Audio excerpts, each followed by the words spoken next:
নমস্কার বন্ধুরা, মিনুর রান্নাঘরে একটা পনিরের রেসিপি করে আপনাদের দেখাবো। তার জন্য আমি একটা কড়াই বসিয়ে দিয়েছি, তার মধ্যে দিয়ে দিচ্ছি পরিমাণ মতো তেল। তেলটা গরম হয়ে গেছে, আমি কেটে রাখা কিছুটা আলু একদম প্রথমে ভেজে নিচ্ছি। দিয়ে দিচ্ছি একটু হলুদ পরিমাণ মতো, আর দিয়ে দিচ্ছি সামান্য নুন। এটা দিয়ে আমি আলুটাকে খুব ভালোভাবে এবার একটু ভেজে নেব।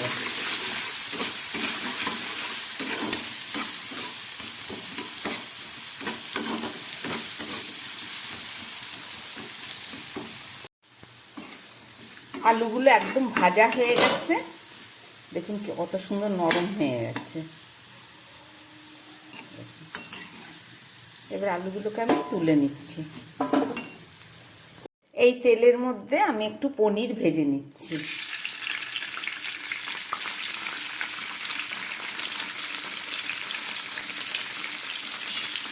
একটু নুন দিয়ে দিলাম। পনিরগুলো কাটা আছে,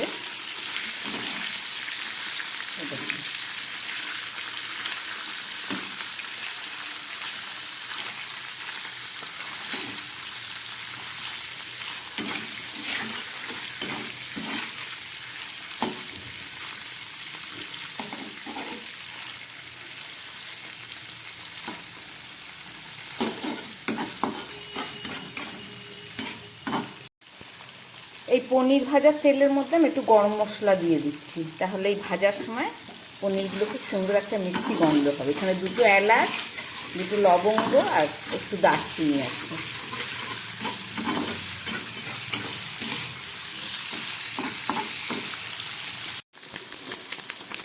পনিরগুলো একদম ভাজা হয়ে গেছে, আমি তুলে নিচ্ছি।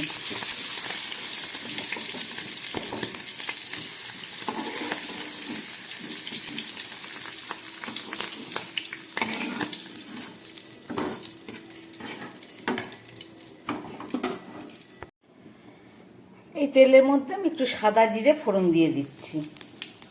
দিয়ে দিচ্ছি একটু শুকনো লঙ্কা আর একটা তেজপাতা। এটা নিরামিষ রান্না, একটু ক্যাপসিকাম দিয়ে দিচ্ছি।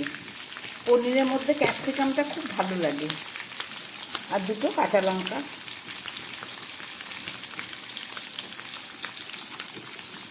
ভালো করে এগুলোকে একটু ভেজে নিচ্ছি। ক্যাপসিকামটা ভাজা হয়ে গেছে, এবার এর মধ্যে দিয়ে দিচ্ছি একটু আদা বাটা। নিরামিষ রান্না,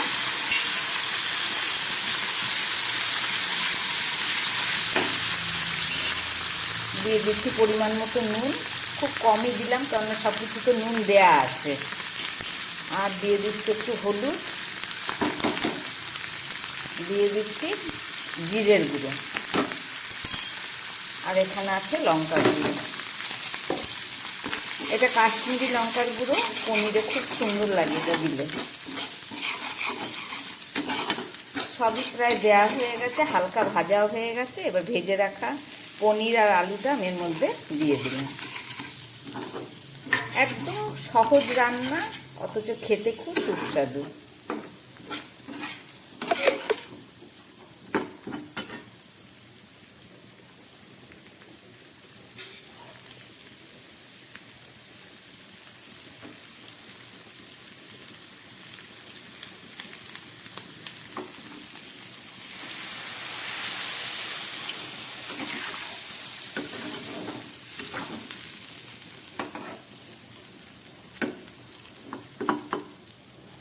একটু ঝোল ঝোল মতো রাখবো, যাতে ভাতটা মেখে খাওয়া যায়।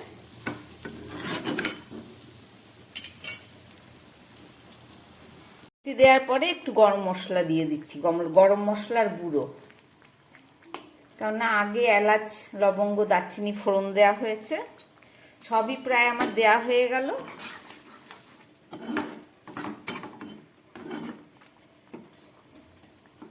আলুও প্রায় সিদ্ধ হয়েছে। সামান্য 2-3 মিনিট আমি একটু ঢাকা দিয়ে রান্না করে নিই।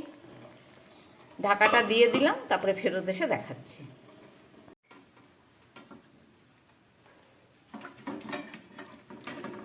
এইটুকু ঝোল টেনে যাবে। আলু আছে,